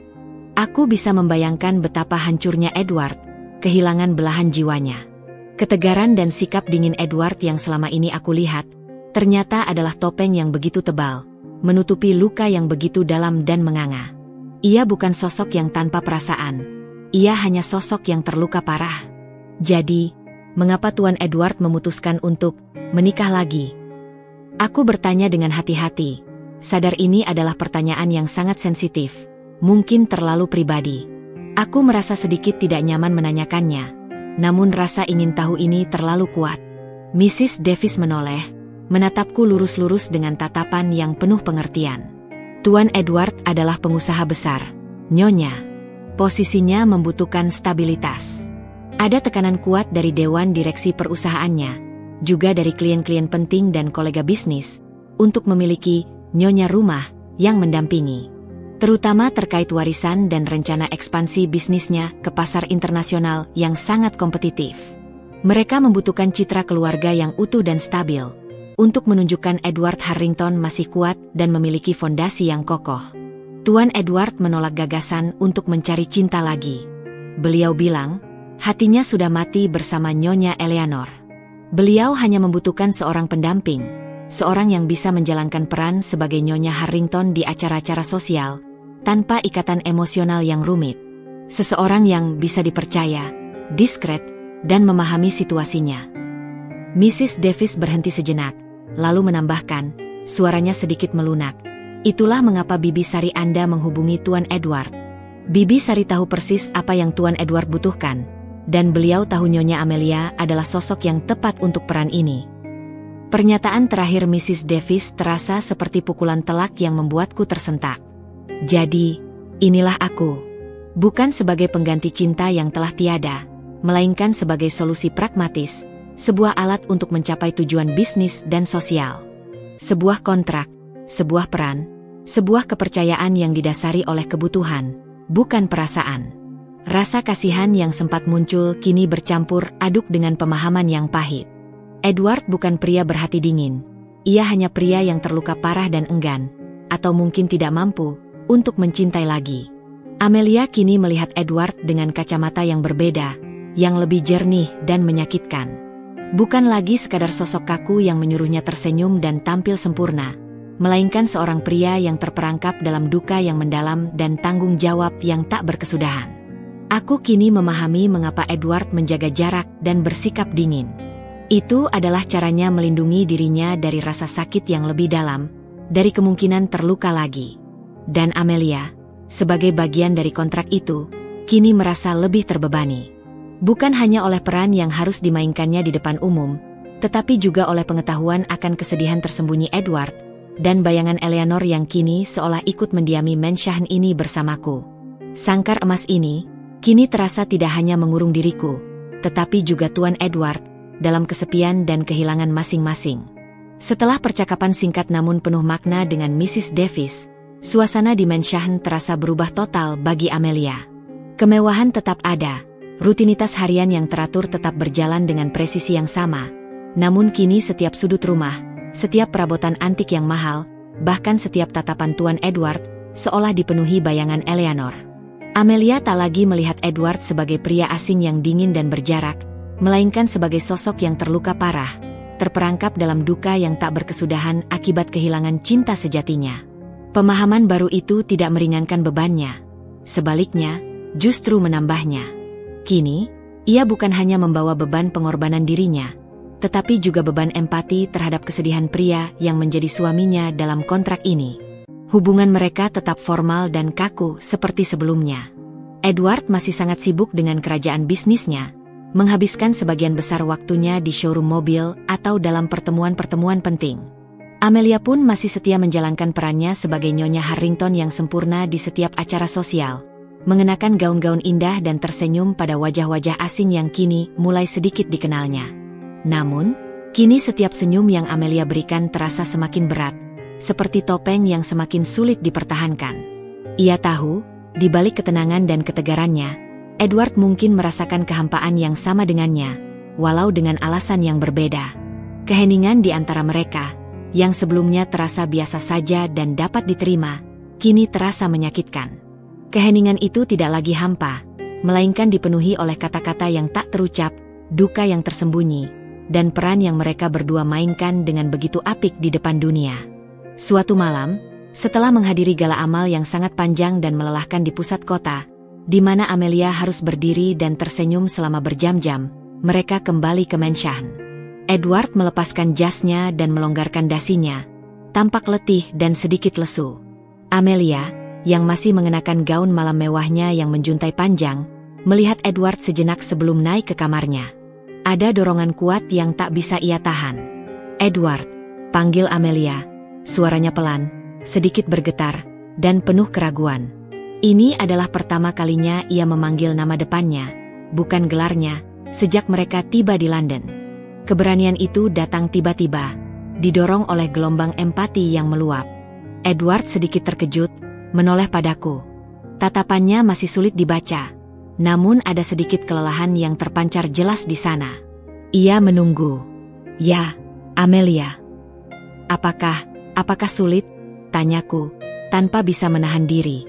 Pertanyaan itu keluar begitu saja, spontan, tanpa kupikirkan matang-matang. "Sulit menjalani hidup tanpa orang yang kau cintai? Sulit menjalani hidup dengan topeng yang begitu sempurna?" Aku tak merinci, tapi aku yakin ia tahu apa maksudku. Edward menatapku lama, pandangannya menusuk, seolah mencoba menembus pertahananku, atau mungkin mencoba memahami mengapa aku bertanya. Untuk sesaat, Amelia melihat kilatan emosi di matanya, mungkin kesedihan yang mendalam, mungkin kebingungan karena ada yang menyadari, atau bahkan sedikit rasa terima kasih karena ada yang memahami bebannya. Bibirnya sedikit terbuka, seolah ingin mengatakan sesuatu, namun ia mengurungkan niatnya. Ia tidak menjawab, hanya menghela napas panjang, menatap perapian besar yang apinya mulai meredup, menyisakan bara. "Tidurlah, Amelia. Ini sudah larut," katanya kemudian, suaranya kembali datar, dingin, seolah dinding yang ia bangun untuk melindungi dirinya kembali tegak dan tak tergoyahkan. "Besok ada pertemuan penting yang harus kuhadiri sejak pagi." Amelia mengerti. Ia telah melangkah terlalu jauh, menyentuh luka yang belum sembuh dan mungkin takkan pernah sembuh. Edward tak ingin menunjukkan kerentanannya, tak ingin digali lebih dalam. Dengan hati yang berat, Amelia mengangguk dan naik ke kamarnya. Malam itu, tidurku tidak nyenyak. Pertanyaan-pertanyaan tentang Edward, tentang Eleanor, dan tentang diriku sendiri terus berputar di benakku, membentuk lingkaran tak berujung. Pernikahan kontrak ini, yang seharusnya murni transaksional dan tanpa emosi, kini mulai terasa seperti ikatan yang lebih kompleks, lebih dalam dari sekadar lembaran kertas. Amelia bukan hanya seorang pendamping sosial. Ia adalah saksi bisu kesepian dan kesedihan Edward yang tersembunyi.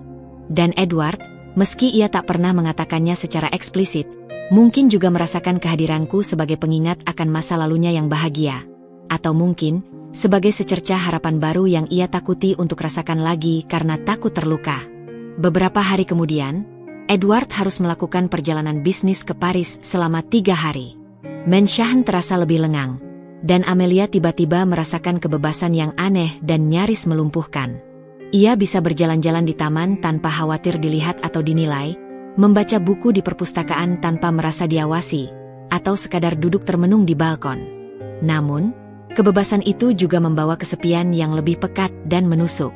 Ia menyadari, meski Edward jarang bicara dan sering tak terlihat, kehadirannya di rumah setidaknya memberikan semacam struktur, sebuah tujuan, dan mengisi sebagian kekosongan yang ada.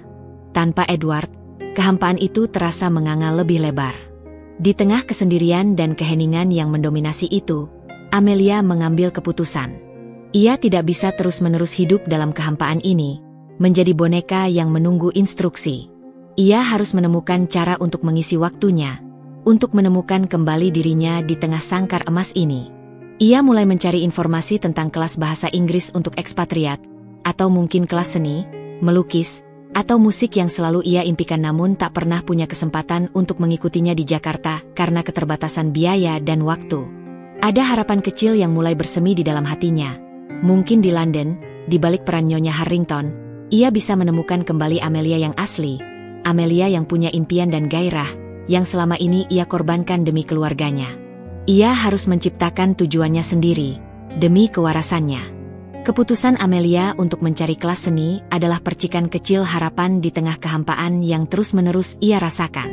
Ini adalah sebuah upaya untuk bernapas, untuk menemukan kembali sesuatu yang murni dan miliknya sendiri di tengah sangkar emas yang begitu megah namun menyesakan. Setelah Tuan Edward kembali dari Paris dan rutinitas yang membosankan kembali melingkupi Mansion, Amelia memberanikan diri untuk mengutarakan niatnya. Ia memilih momen saat mereka sarapan, di mana Tuan Edward biasanya tenggelam dalam koran bisnisnya, menciptakan sedikit jarak yang terasa aman. "Edward," Amelia memulai, suaranya sedikit gugup, namun ia berusaha keras agar tidak bergetar. Aku ingin mencari kelas seni. Melukis." Ia bahkan tidak bisa menatap langsung mata Tuan Edward, fokus pada cangkir tehnya. Edward menurunkan korannya perlahan, gerakannya tenang dan terukur, lalu menatap Amelia dengan ekspresi yang tak terbaca, seperti biasa. "Kelas seni?" tanyanya, nada suaranya netral, tidak menunjukkan persetujuan maupun penolakan. "Ya, untuk mengisi waktu luangku," jawab Amelia, mencoba terdengar santai dan seolah ini adalah ide yang paling wajar di dunia. "Mrs. Davis sudah menjelaskan banyak hal tentang tanggung jawabku di rumah dan acara sosial.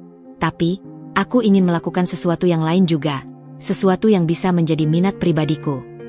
Ia tidak berani mengatakan bahwa ia ingin menemukan kembali dirinya yang hampir hilang.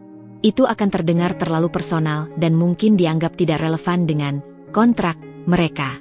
Edward terdiam sejenak, mengamati Amelia. Tatapannya menelusuri wajah Amelia, seolah mencari tahu motif di balik permintaanku ini. Amelia merasa jantungnya berdebar kencang, takut akan penolakan. Ini adalah hal pertama yang ia minta untuk dirinya sendiri sejak datang ke London, bukan untuk keluarga atau statusnya. "Baiklah," kata Edward akhirnya, suaranya memecah keheningan, dan kata itu mengejutkan Amelia. Ada sedikit kelegaan yang mengalir di nadinya. "Aku akan meminta asistenku, Mr. Harrison, untuk mencari beberapa rekomendasi kelas seni yang bagus di London. Aku ingin yang terbaik untuk Nyonya Harrington." Ada sedikit kelegaan bercampur rasa aneh di hati Amelia. Edward setuju, tapi nadanya tetap profesional. Seolah ini adalah bagian dari kewajiban sebagai suaminya yang harus memenuhi kebutuhan pasangannya demi menjaga citra. Tidak ada kehangatan atau antusiasme pribadi dalam persetujuannya. Namun, setidaknya ia tidak menolak. Itu sudah cukup bagiku. Beberapa hari kemudian, asisten Edward yang sigap, Mr. Harrison, mengirimkan daftar panjang sekolah seni dan studio terkemuka di London. Amelia membolak-balik daftar itu, matanya mencari sesuatu yang terasa pas. Ia akhirnya memilih sebuah studio kecil yang menawarkan kelas melukis cat air, jauh dari keramaian pusat kota dan kesan formal galeri seni besar. Studio itu terasa lebih akrab, tidak terlalu mengintimidasi, dan seolah menawarkan suasana yang lebih bebas. Itu adalah pilihan pertamanya. Langkah pertamanya menuju sesuatu yang terasa nyata dan membebaskan. Hari pertama kelas tiba. Amelia memilih mengenakan pakaian yang lebih sederhana, celana panjang katun dan blus longgar, jauh dari gaun-gaun mewahnya yang kini memenuhi lemarinya. Ia mengambil taksi menuju studio yang berlokasi di sebuah bangunan bata merah klasik. Saat memasuki ruangan yang dipenuhi easel kayu, kanvas-kanvas setengah jadi, dan aroma cat minyak serta turpentine yang khas, Amelia merasakan napas lega yang panjang. Ini adalah dunia yang berbeda, jauh dari kemewahan hampa dan etiket ketat di Menschachen Edward. Instruktur, seorang seniman wanita parubaya dengan rambut abu-abu diikat longgar, tangan yang belepotan cat warna-warni, dan kacamata bertengger di ujung hidung, menyambutnya dengan ramah. "Selamat datang, Amelia. Senang sekali kau bergabung dengan kelas kami." Amelia merasa sedikit canggung saat memperkenalkan diri. Ia memperkenalkan dirinya hanya sebagai Amelia, tidak menyebut Nyonya Harrington atau nama belakang Edward. Di sini, ia ingin menjadi dirinya sendiri, tanpa embel-embel status atau ekspektasi. Ia duduk di salah satu easel yang kosong, di antara beberapa peserta lain yang sibuk dengan kanvas masing-masing. Mereka datang dari berbagai latar belakang, beberapa mahasiswa seni, beberapa lansia yang mengisi waktu luang mereka, beberapa pekerja kantoran yang mencari pelarian. Tidak ada yang tahu statusnya sebagai istri seorang konglomerat. Di sini, ia hanyalah seorang murid yang ingin belajar melukis, seorang wanita yang mencari warna dalam hidupnya yang terasa abu-abu. 2 jam berlalu begitu cepat. Amelia benar-benar tenggelam dalam prosesnya, mencampur warna, mencoba goresan kuas, dan mengamati objek model di depannya. Untuk pertama kalinya dalam waktu yang lama, pikirannya benar-benar fokus pada sesuatu selain masalah keluarganya atau perannya sebagai Nyonya Harrington. Ia merasa bebas, otentik. Malam itu, saat Amelia kembali ke Menschachen, ia merasa lebih hidup dari sebelumnya. Beban di pundaknya terasa sedikit terangkat. Pikirannya dipenuhi teknik melukis yang baru ia pelajari, kombinasi warna, dan tekstur yang bisa ia ciptakan, bukan lagi kehampaan atau bayangan Eleanor yang selalu menghantuinya. Ia bahkan membawa serta selembar sketsa pertamanya, sebuah pemandangan sederhana dari jendela studio, yang masih jauh dari kata sempurna, namun baginya, itu adalah sebuah mahakarya. Itu adalah bukti bahwa ia masih bisa menciptakan sesuatu, bahwa ia masih punya identitas. Saat makan malam, di meja panjang yang biasanya terasa terlalu besar untuk mereka berdua, Edward mengamati Amelia. "Bagaimana kelasmu?" tanyanya, nadanya sedikit lebih dari sekadar basa-basi formal. Ada sedikit kelembutan yang samar, atau mungkin hanya Amelia yang merasakannya. Amelia tersenyum tulus, senyum yang sudah lama tidak ia tunjukkan, senyum yang datang dari kedalaman hatinya, bukan sekadar etiket. "Sangat menyenangkan, Edward. Aku belajar banyak hal baru. Aku bahkan membuat sketsa pertamaku." Ia ingin menunjukkan sketsa itu, tapi ragu. Edward mengangguk pelan. Ada sesuatu di tatapannya, seulas ekspresi yang Amelia tidak bisa tangkap sepenuhnya. Bukan kebahagiaan, bukan kesedihan yang mendalam, tapi mungkin semacam pengamatan yang lebih dalam. Sebuah apresiasi akan perubahan kecil pada diriku. Seolah ia melihat sesuatu yang berbeda dalam diriku, sebuah cahaya yang baru muncul. Untuk sesaat, keheningan di antara mereka terasa tidak lagi begitu menyakitkan atau mencekik. Mungkin, dengan cara yang tak terduga, mereka berdua mulai menemukan sedikit ruang bernapas di tengah kesepakatan yang mengikat ini. Amelia kini punya dunianya sendiri, sebuah kanvas kosong yang siap ia warnai dengan kisah barunya, dan Tuan Edward, tanpa disadari, telah memberinya izin untuk memulainya. Kelas melukis menjadi oase bagi Amelia. Setiap minggu, 2 kali, ia meninggalkan Menschachen megah itu dan memasuki studio sederhana yang dipenuhi aroma cat dan semangat berkarya. Di sana, ia bisa menjadi Amelia, bukan Nyonya Harrington. Ia mulai mengenal beberapa teman sekelasnya, berbagi tawa dan sesekali mengeluh tentang kesulitan menangkap cahaya pada kanvas. Energi baru mulai mengalir dalam dirinya, mengusir sedikit demi sedikit kehampaan yang membelenggu. Edward memperhatikan perubahan ini. Amelia tak lagi begitu pendiam saat sarapan atau makan malam. Ada sedikit cahaya di matanya yang dulu selalu tampak murung. Ia akan bercerita singkat tentang pelajaran melukisnya, tentang warna yang ia campur atau tantangan melukis pemandangan. Edward, yang biasanya hanya mengangguk sopan, terkadang mengajukan pertanyaan singkat. Bagaimana cara melukis awan itu? Atau, warna apa yang kau gunakan untuk langit sore? Itu adalah percakapan yang sangat sederhana, namun bagi Amelia, itu adalah kemajuan besar. Seolah ada celah kecil yang terbuka di antara dinding tinggi yang mengelilingi Edward. Suatu sore, Amelia sedang melukis di Taman Mansion, di sudut terpencil dekat sebuah kolam kecil. Ia sedang mencoba menangkap pantulan cahaya pada air, sebuah tantangan yang diinstruksikan gurunya. Ia begitu fokus sehingga tidak menyadari kehadiran Edward yang berdiri tak jauh darinya, mengamati dari balik pepohonan. Kerja bagus, suara Edward tiba-tiba memecah konsentrasinya. Amelia tersentak, menoleh cepat, kuasnya hampir jatuh. Edward mendekat, tangannya diselipkan di saku celananya, tatapannya terarah pada kanvas Amelia. Aku tidak tahu kau punya bakat seperti ini, katanya, nadanya datar namun ada sedikit kekaguman yang terselip. Amelia merasa pipinya sedikit memanas. Ini masih jauh dari bagus, Edward. Aku masih banyak belajar. Edward tidak berkomentar.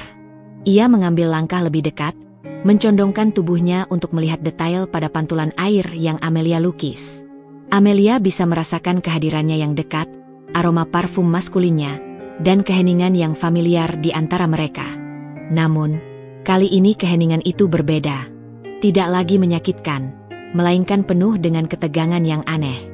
Eleanor dulu juga suka melukis, kata Edward tiba-tiba, suaranya pelan, nyaris berbisik. Ini adalah pertama kalinya ia menyebut nama Eleanor dengan cara yang begitu personal dan spontan di depanku. Amelia menegang. Ia melihat ke arah Edward.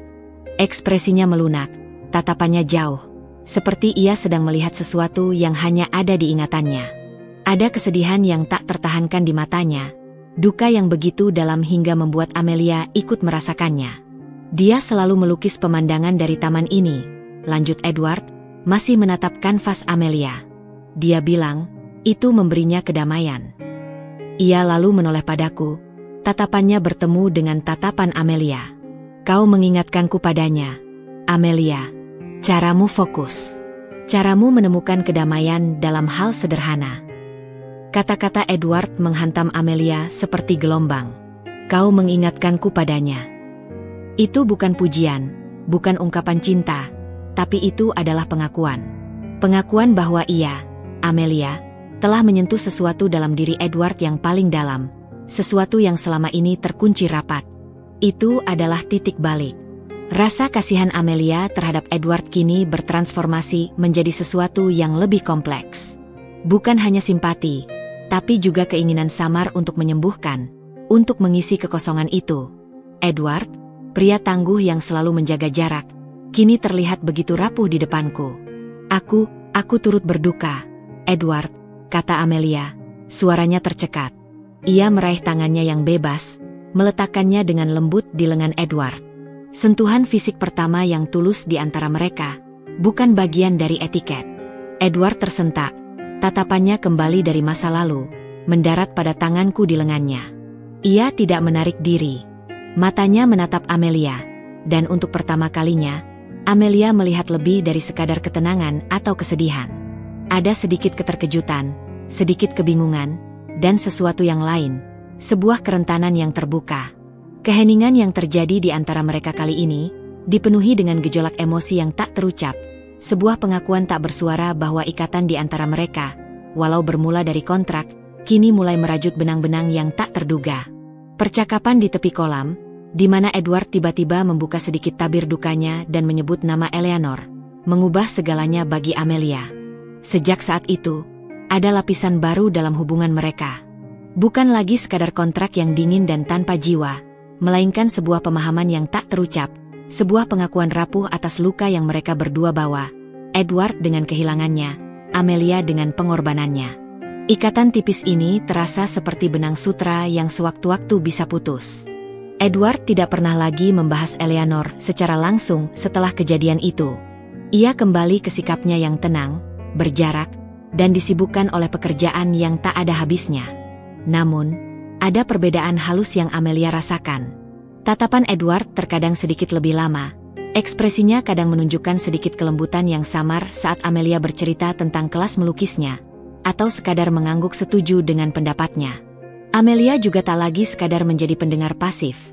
Ia mulai melihat Edward sebagai individu yang kompleks, seorang pria dengan beban dan sejarahnya sendiri, bukan hanya sebagai suaminya yang formal dan jauh. Amelia terus menekuni kelas melukisnya dengan semangat baru. Kanvas menjadi tempat pelariannya. Kuas adalah suaranya yang tak terdengar, media untuk mengekspresikan kekosongan dan harapan. Ia mulai mencoba melukis potret, dan entah mengapa, wajah Edward sering muncul dalam sketsa-sketsanya. Bukan potret yang sempurna dan mendetail, hanya goresan-goresan yang menangkap ekspresi matanya yang sering terlihat lelah dan dipenuhi bayangan masa lalu, atau garis bibirnya yang tipis namun menunjukkan ketegaran. Ia tak pernah menunjukkan sketsa-sketsa itu pada Edward. Itu adalah rahasianya, sebuah jendela kecil ke dalam perasaannya yang rumit. Suatu malam, saat makan malam yang seperti biasa hening, Edward menanyakan hal yang tak terduga, memecah kesunyian dengan sebuah permintaan. Amelia, aku akan mengadakan jamuan makan malam bisnis penting minggu depan. Ada beberapa investor potensial dari Asia, salah satunya adalah Tuan Tanaka dari Jepang.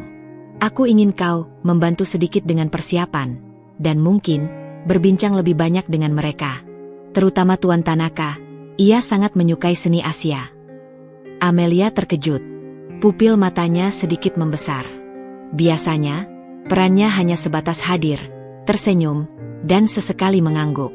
Ini adalah kali pertama Edward memintanya untuk terlibat lebih jauh, seolah ia melihat potensi lain dalam dirinya. Tentu, Edward. Aku akan mencoba yang terbaik, jawab Amelia, berusaha menutupi keterkejutannya dengan sikap tenang. Edward mengangguk puas. Bagus. Emer Harrison akan memberimu detailnya. Hari jamuan makan malam tiba. Menshahen disulap menjadi lebih megah dari biasanya. Seluruh pelayan bergerak sigap, menata setiap detail dengan sempurna. Cahaya lilin berpendar lembut dari lampu kristal, musik klasik yang mengalun lembut dari sudut ruangan memenuhi udara, dan aroma hidangan mewah dari dapur memenuhi indera penciuman. Amelia mengenakan gaun sutra berwarna emerald gelap yang menonjolkan kulitnya dan membuatnya tampak anggun. Ia merasa gugup. Ini adalah panggung barunya, namun juga ada sedikit kegembiraan yang aneh. Rasa percaya diri mulai merayap perlahan dalam dirinya. Amelia menyambut para tamu dengan senyum ramah yang kini terasa sedikit lebih alami, tidak sekaku dulu. Ia bertemu Tuan Tanaka, seorang pria parubaya dari Jepang dengan tatapan mata yang tajam namun ramah dan penuh rasa ingin tahu. Obrolan mereka dimulai dengan basa-basi seputar cuaca dan London. Namun ketika Amelia menyebut ketertarikannya pada seni, terutama melukis, Tuan Tanaka langsung bersemangat. Ah, Nyonya Harrington juga menyukai seni? Luar biasa, kata Tuan Tanaka, matanya berbinar senang. Saya dengar Anda mengambil kelas melukis. Ya. Saya sedang belajar melukis cat air, jawab Amelia, merasa lebih santai dan nyaman. Mereka berdua kemudian tenggelam dalam obrolan yang hangat tentang teknik melukis, seniman Asia kontemporer, dan perbedaan antara filosofi seni Barat dan Timur. Amelia merasa benar-benar hidup dalam percakapan itu. Ia bisa berbagi minatnya tanpa beban atau rasa takut dihakimi. Ia melihat Edward dari kejauhan, sesekali melirik ke arah mereka dengan ekspresi yang tak terbaca, seolah mengamati setiap interaksi. Di tengah obrolan yang hangat itu, Tuan Tanaka tiba-tiba berkata, nadanya tulus, Anda tahu, Nyonya Harrington, Anda memiliki aura yang sangat mirip dengan mendiang istri Tuan Edward. Semangat yang sama, kelembutan yang sama. Saya yakin beliau akan sangat senang jika bisa bertemu Anda. Kata-kata itu menghantam Amelia seperti gelombang dingin. Senyumnya sedikit memudar. Namun ia berusaha keras mempertahankannya. Ia merasa jantungnya mencelos, seperti ada batu yang tiba-tiba menekan dadanya. Ternyata, bayangan Eleanor tak hanya ada di Menshahen ini, atau di pikiran Edward, tapi juga di mata orang lain. Ini adalah pengingat yang menyakitkan bahwa posisinya, betapapun nyamannya dan dihiasi kemewahan, tetap berada dalam bayang-bayang masa lalu Edward. Ia hanyalah sebuah pengganti di mata dunia. Edward yang kebetulan lewat dan mendengar ucapan Tuan Tanaka, berhenti sejenak. Tatapannya tertuju pada Amelia. Ada kerutan samar di dahinya, ekspresi yang tidak bisa Amelia artikan. Apakah itu kemarahan, kesedihan yang kembali menyeruak, atau kekecewaan? Ia tak bisa membaca Edward. Amelia tersenyum tipis, berusaha menjaga ketenangannya dan mengalihkan perhatian dari komentar Tuan Tanaka. Terima kasih atas pujiannya, Tuan Tanaka. Saya yakin Nyonya Eleanor adalah wanita yang luar biasa. Ia segera mengalihkan pembicaraan, mencoba kembali ke topik seni yang lebih aman, agar suasana tidak menjadi canggung. Malam itu, setelah semua tamu pulang dan Menshahen kembali sunyi, Edward berdiri di dekat perapian, seperti biasa, dengan secangkir brandy di tangannya. Amelia menghampirinya, rasa gelisah masih menggantung di benaknya. Ia ingin tahu reaksi Edward. Tuan Tanaka sepertinya sangat menyukai obrolan tentang seni denganmu, kata Edward, suaranya tenang, namun ada sedikit nada yang tak biasa. Dia pria yang menyenangkan, jawab Amelia, masih teringat ucapan Tuan Tanaka tentang kemiripannya dengan Eleanor. Ia ingin menanyakan reaksi Edward terhadap ucapan itu, namun keraguan menguasainya. Edward menoleh, menatap Amelia. Kali ini, tatapannya tidak lagi dingin atau berjarak. Ada kilatan yang berbeda di matanya, sebuah empati. Jangan terlalu memikirkan perkataan orang, Amelia. Kau adalah kau. Dan itu sudah cukup. Kata-kata Edward, walau singkat, mengejutkan Amelia dan menghangatkan hatinya. Itu adalah kalimat yang paling personal dan melegakan yang pernah Edward ucapkan padanya di luar konteks, kontrak, mereka. Itu adalah pengakuan yang samar, sebuah jembatan rapuh yang tiba-tiba muncul di antara mereka, di tengah lautan formalitas dan kesepian. Amelia merasa sedikit terharu. Ternyata Edward menyadarinya. Ia memperhatikan Amelia, dan yang terpenting, ia peduli. Mungkin, sedikit demi sedikit, ikatan ini mulai melampaui sekadar kesepakatan bisnis. Amelia merasa ada harapan kecil, bahwa di balik semua luka dan formalitas itu, sesuatu yang lebih manusiawi sedang tumbuh di antara mereka. Ucapan Edward, kau adalah kau. Dan itu sudah cukup, terus terngiang di benak Amelia. Kata-kata sederhana itu terasa seperti embun di tengah gurun, menyejukkan hatinya yang selama ini kering dan haus akan pengakuan. Untuk pertama kalinya, ia merasa Edward benar-benar melihatnya, bukan hanya sebagai peran yang sempurna atau solusi atas masalahnya, melainkan sebagai Amelia itu sendiri. Jembatan rapuh yang terbentuk di jamuan makan malam itu perlahan mulai terasa sedikit lebih kokoh, menawarkan pijakan di tengah ketidakpastian. Kehidupan di Menshahen kembali pada rutinitasnya yang teratur, namun dengan nuansa yang berbeda. Amelia tidak lagi merasa sepenuhnya seperti patung hias yang hanya perlu tampil sempurna. Ia lebih sering menghabiskan waktu di studio melukisnya di dalam Menshahen, sebuah ruangan kecil yang disiapkan Edward di lantai atas, lengkap dengan easel dan berbagai perlengkapan seni terbaru. Setelah ia melihat minat Amelia yang begitu besar, ia banyak melukis, sebagian besar pemandangan taman atau benda-benda antik di sekitar Menshahen, mencoba menangkap detail dan nuansa dengan kuasnya. Tetapi sesekali, wajah Edward muncul dalam sketsa-sketsa rahasianya, menangkap ekspresi-ekspresi samar yang hanya ia lihat. Edward sendiri tidak pernah melihat sketsa-sketsa itu. Itu adalah rahasianya, dunianya sendiri yang ia ciptakan di tengah kemewahan orang lain. Suatu sore yang dingin dan mendung di London, langit abu-abu menggantung rendah di atas pepohonan. Amelia sedang melukis di studio. Ia sedang mencoba menangkap nuansa warna pada skyline kota yang samar terlihat dari jendela.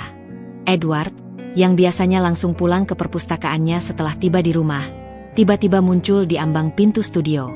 Ia tidak mengetuk. Langkahnya terasa lebih berat dari biasanya, bahunya sedikit merosot, dan ekspresinya jauh dari ketenangan yang biasa ia tampilkan. Amelia, panggilnya pelan, suaranya sedikit serak. Amelia menoleh, meletakkan kuasnya di palet. Ia sedikit terkejut melihat Edward, yang biasanya begitu menjaga privasinya. Edward? Ada apa? Apa ada masalah di kantor? Tanyaku, khawatir. Edward masuk ke dalam ruangan, Tatapannya menyapu kanvas-kanvas yang belum selesai, berhenti sejenak pada lukisan pemandangan pantai yang baru sebagian ia buat. Ia kemudian berjalan mendekat, dan berhenti di depan sebuah lukisan pemandangan taman dengan fokus pada sebuah bangku batu tua yang diletakkan di bawah pohon oak tua. Bangku itu tampak begitu sunyi, seolah menunggu seseorang. Bangku itu. Edward memulai, suaranya tercekat, nyaris tak terdengar. Amelia melihat matanya memerah, dan untuk pertama kalinya, ia melihat Edward begitu rentan, seolah seluruh topeng ketegarannya tiba-tiba runtuh. Air muka Edward menunjukkan duka yang mendalam. Itu bangku favorit Eleanor. Kami sering duduk di sana, membaca buku bersama, atau hanya mengamati taman hingga senja. Amelia mendekat, berdiri di samping Edward, berbagi pandangannya pada lukisan itu. Hatinya mencelos melihat kesedihan yang begitu nyata dan tak tertahankan di wajah Edward. Luka itu begitu dalam, tak lekang oleh waktu, seolah baru kemarin terjadi. Aku tidak tahu, Edward. Maafkan aku. Edward mengusap wajahnya dengan satu tangan, seolah ingin menyembunyikan emosinya yang meluap. Bahunya sedikit bergetar. Setiap sudut rumah ini, setiap jengkal taman, semuanya adalah kenangan tentang dia. Suaranya bergetar, lebih dari sekadar lelah. Aku mencoba melupakannya, Amelia. Aku mencoba untuk bergerak maju, untuk hidup, tapi terlalu sulit. Kenangan itu mencekikku. Melihat Edward, sosok yang selama ini ia kenal begitu kuat, terkendali, dan dingin, kini begitu rapuh di depannya. Amelia merasa dorongan yang kuat untuk mendekat dan menenangkannya. Ini adalah pertama kalinya Edward mengungkapkan perasaannya yang begitu mentah dan jujur kepadanya. Ia mengulurkan tangannya, ragu sesaat, lalu meraih tangan Edward yang terkepal di samping tubuhnya. Telapak tangannya terasa dingin. Kau tidak perlu melupakannya, Edward, kata Amelia pelan, suaranya penuh kelembutan dan pengertian. Kau hanya perlu belajar hidup dengan kenangan itu. Biarkan dia tetap di hatimu, di tempat yang seharusnya, tapi juga beri ruang untuk hidupmu yang sekarang. Untuk masa kini. Edward menatapnya, matanya yang berkaca-kaca menatap dalam ke mata Amelia. Untuk sesaat, Amelia melihat dirinya tercermin di mata itu, seorang wanita muda yang datang dari dunia yang berbeda, dengan luka dan pengorbanannya sendiri, namun kini berbagi beban kesedihan yang sama. Edward tidak menarik tangannya. Jemarinya justru meremas pelan tangan Amelia, seolah mencari pegangan, mencari kekuatan di tengah kerapuhannya. Sentuhan itu bukan sentuhan romantis, melainkan sentuhan manusiawi yang tulus.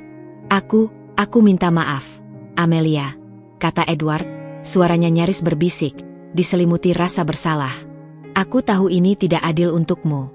Menikahi seseorang yang hatinya sudah mati, yang tidak bisa memberikan apa-apa selain kesepakatan. Amelia menatapnya. Hatinya perih namun juga dipenuhi pengertian yang mendalam. Aku mengerti, Edward. Aku tahu tujuan pernikahan ini sejak awal. Aku melakukannya demi keluargaku, demi masa depan mereka. Ia menarik napas, meneguhkan hati. Tapi, aku juga ingin tahu. Aku ingin mengerti. Aku tidak ingin kau sendirian menanggung semua ini. Mungkin kita bisa menanggungnya bersama, dengan cara kita sendiri. Pengakuan Amelia, yang sedikit mengungkapkan perasaannya sendiri dan kesediaannya untuk berbagi beban, menciptakan keheningan yang lain. Kali ini, keheningan itu bukan karena jarak atau formalitas, melainkan karena keterbukaan yang tak terduga, sebuah momen yang terasa sangat intim di tengah semua kepura-puraan. Edward menatap Amelia lama, seolah mencerna setiap perkataan, setiap nuansa dari pengakuannya. Ada perjuangan dalam tatapannya. Terima kasih, Amelia, kata Edward akhirnya, suaranya lebih jernih, namun masih dipenuhi kelelahan dan keharuan. Ia melepaskan genggaman tangannya dari Amelia, lalu mengusap bahu Amelia dengan gerakan singkat, hampir canggung, namun penuh arti. Itu adalah sentuhan yang menjanjikan sebuah awal yang baru. Aku menghargai kehadiranmu.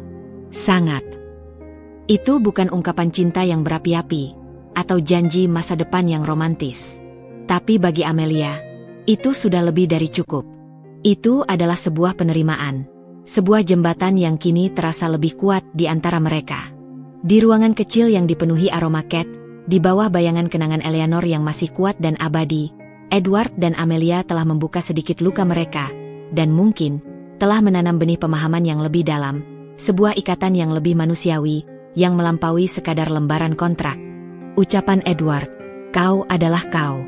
Dan itu sudah cukup, terus terngiang di benak Amelia. Kata-kata sederhana itu terasa seperti embun di tengah gurun, menyejukkan hatinya yang selama ini kering dan haus akan pengakuan. Untuk pertama kalinya, ia merasa Edward benar-benar melihatnya, bukan hanya sebagai peran yang sempurna atau solusi atas masalahnya, melainkan sebagai Amelia itu sendiri.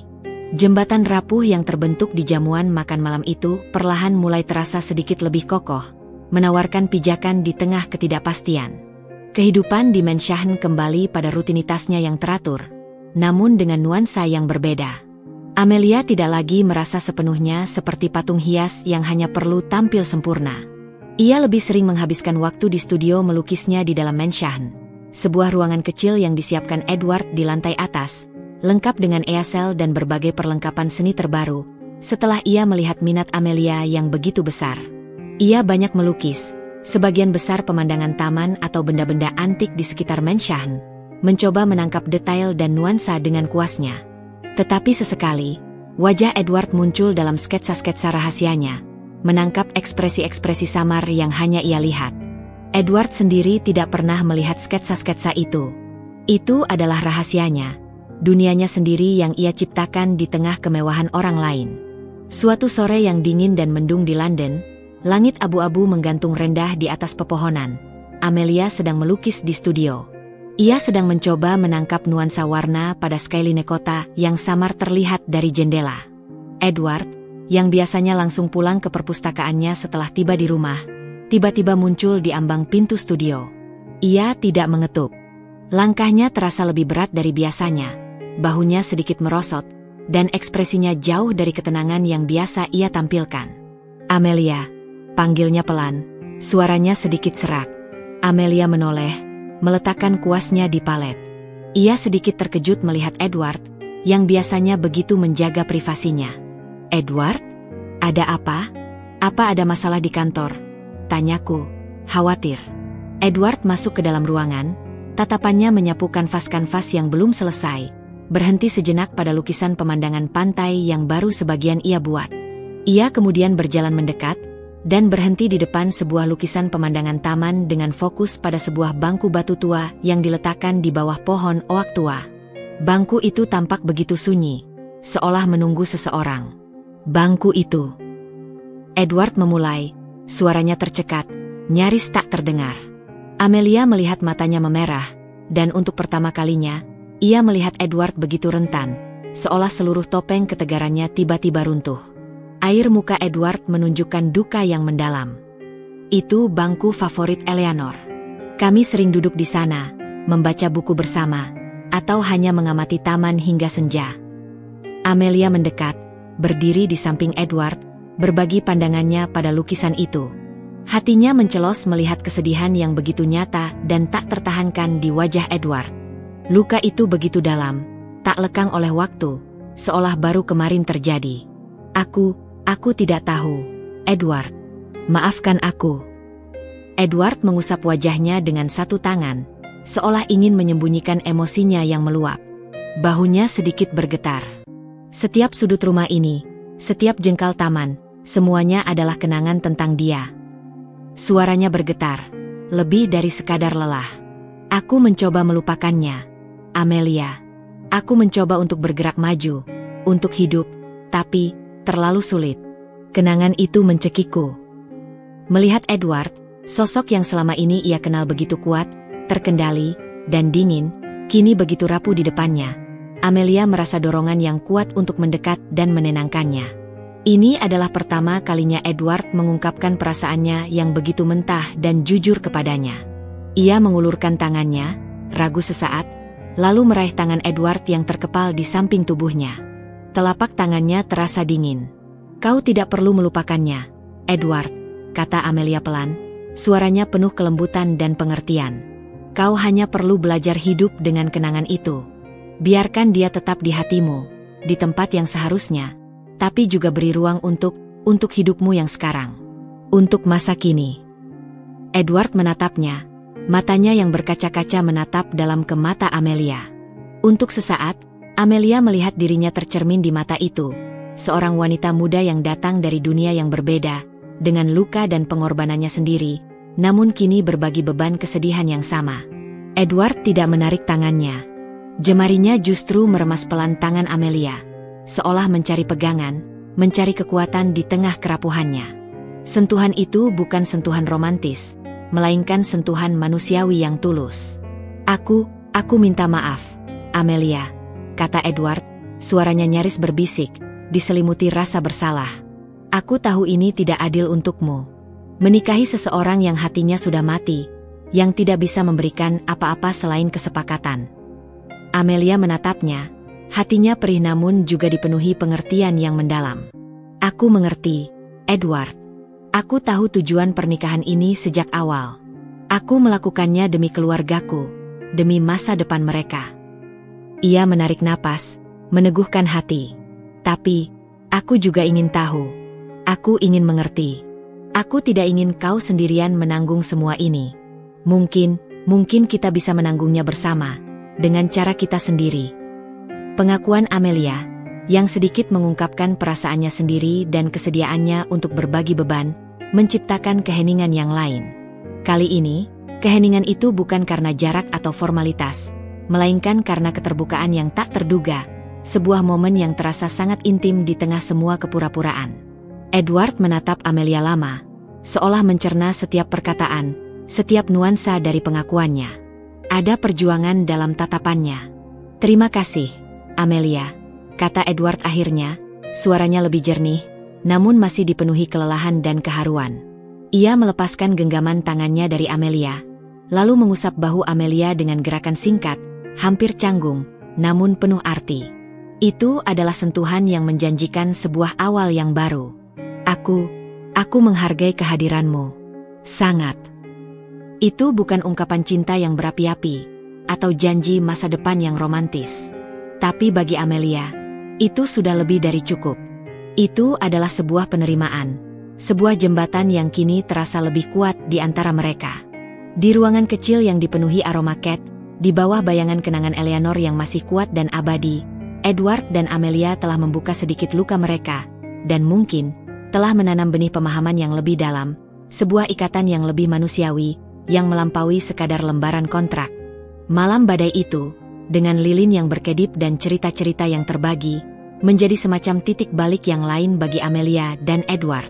Dinding yang tak terlihat di antara mereka tidak runtuh sepenuhnya, tetapi sebuah jendela kecil terbuka. Amelia merasa ada kehangatan yang merambat, sebuah keintiman yang terlarang namun terasa begitu nyata, terlepas dari kontrak yang mengikat mereka. Edward, sang konglomerat kaku, kini memiliki dimensi baru, seorang pria yang berduka, namun juga mampu berbagi kenangan dan mendengarkan. Setelah malam itu, Edward tidak serta-merta berubah menjadi pria yang ekspresif. Ia tetaplah Edward yang pendiam dan fokus pada pekerjaannya. Namun, ada perubahan kecil yang signifikan. Ia sesekali akan menghabiskan beberapa menit di studio melukis Amelia sebelum pergi ke kantor atau setelah pulang. Ia tak banyak bicara, hanya mengamati lukisan-lukisan Amelia, terkadang dengan anggukan kecil yang bisa diartikan sebagai apresiasi. Amelia pun merasa lebih nyaman bertanya tentang hari-harinya, dan Edward sesekali akan memberikan jawaban yang sedikit lebih panjang dari biasanya, bahkan terkadang menceritakan sedikit tentang tantangan bisnisnya. Suatu sore, Amelia sedang melukis potret Edward secara diam-diam. Ia mencoba menangkap ekspresi matanya yang rumit, campuran ketegasan, kelelahan, dan kesedihan yang tersembunyi. Edward tiba-tiba muncul di ambang pintu, seperti biasa tanpa mengetuk. Amelia panik, segera menyembunyikan kanvas potret itu di balik sebuah easel kosong. "Kau sedang melukis apa?" tanya Edward, suaranya tenang, namun Amelia bisa merasakan tatapan ingin tahunya. "Hanya pemandangan baru di taman," jawab Amelia, berusaha terlihat santai. Jantungnya berdebar kencang. Edward tidak memaksa. Ia berjalan mengelilingi studio, mengamati lukisan-lukisan Amelia yang lain. Matanya berhenti pada sebuah lukisan bunga mawar putih yang sangat detail dan terasa hidup. Lukisan itu adalah hasil Amelia mencoba menangkap esensi keindahan mawar putih yang sangat disukai Eleanor. "Mawar ini sangat indah," kata Edward pelan. Tangannya terulur, nyaris menyentuh kanvas. Ada nada melankolis dalam suaranya. Eleanor sangat menyukai mawar putih. Dia bilang warnanya melambangkan kemurnian dan awal yang baru. Amelia menatapnya.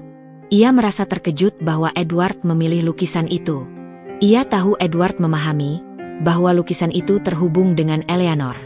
Ada sebuah benang merah tak terlihat yang menghubungkan mereka bertiga, Edward, Eleanor, dan dirinya sendiri, Amelia, melalui seni. Aku senang kau menyukainya," kata Amelia. Suaranya sedikit bergetar.